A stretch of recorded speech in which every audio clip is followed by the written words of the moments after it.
Do you prefer to sit or stand more in trees? How about you, Josh? Uh, Honestly, I probably sit most of the time. I, if I was being honest, I don't stand. I mean, I'll stand if necessary. If I feel like I'm going to have something come in from behind me or something like that, I'll stand. But sitting, I usually sit. I fidget too much if I stand. I Yeah. want to be perfectly still.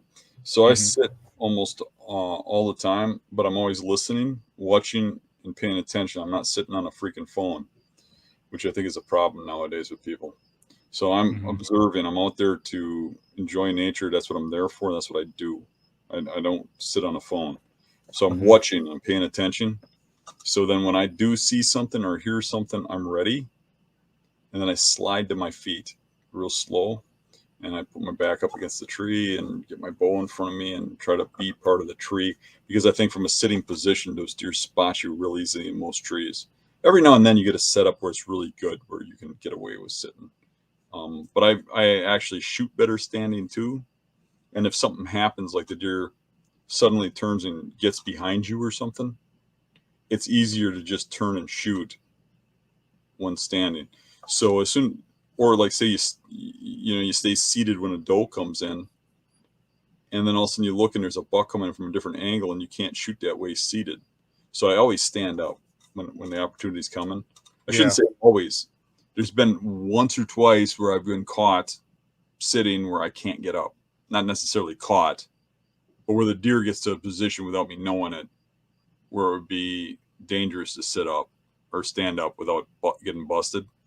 But I prefer standing and getting my back right up against the tree, blending with the tree, turning my body and contorting it so I become the tree.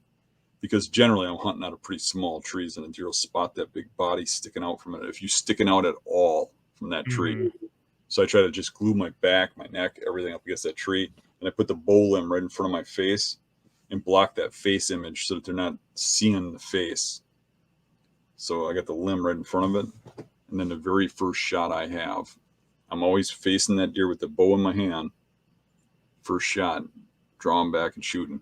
Hmm. First good shot. I'm not waiting for a perfect shot. First good ethical shot that I'm fairly certain I can make, I take. Because if you let that deer hang around too long, especially a mature buck, eventually they're going to sense you. They're going to get a little swirl. They're going to see something. They're going to hear something. Them things are so adapt, especially on public pressured land, to knowing when something's wrong. But Yeah. you don't want them to hang around too long. You get an arrow in them as fast as you can. Yeah. Something else I started doing is I wear a watch when I'm deer hunting, just so if I need to look at time or I feel like I need to look at time, I can look down and see what time it is and not get on your phone and say, oh, look, a Facebook notification. And then you end up looking at your phone for 10 minutes instead of, so I always just wear a cheapo watch and okay, it's, I got 30 more minutes of daylight. Uh, so if you guys have problems with being on your phone, I mean, we're all freaking I addicted thought to it. maybe we should start a group text thing. We get me, you, Rick and Tim and Mario, and everybody get a group text. And every time you see a squirrel or a deer or something happens funny or you think of a joke, we can just group text constantly until a deer shows up, right? Yeah. I got a group of buddies. We all, That's true. That's going to Marco. take some people off because that's probably mocking everybody that's listening right now because everybody's No, I mean, on it's, phone. no, we're all, I mean, everybody's addicted to their phone. I mean, it's pretty well universal anymore. I mean, I'm I don't sure there's care who some, you are. I mean, I've even been caught on a phone because I'm trying to get out there and I still got business to do or something. yeah. Like doing it Oh, on. yeah. I've been busted on the phone. I hate having a Hmm. phone hunting. I would much rather just leave it in the truck. Yep. Yep. That's what I started just wearing a watch because it'd be just one less thing I got to look at my phone for, unless you have to do something like you said, if you're going through emails or whatever. Hey, everybody. If you like the channel, make sure you subscribe right here. And if you like the clips, I got 2 more options for you. 2 options right here. Subscribe right here. See you guys.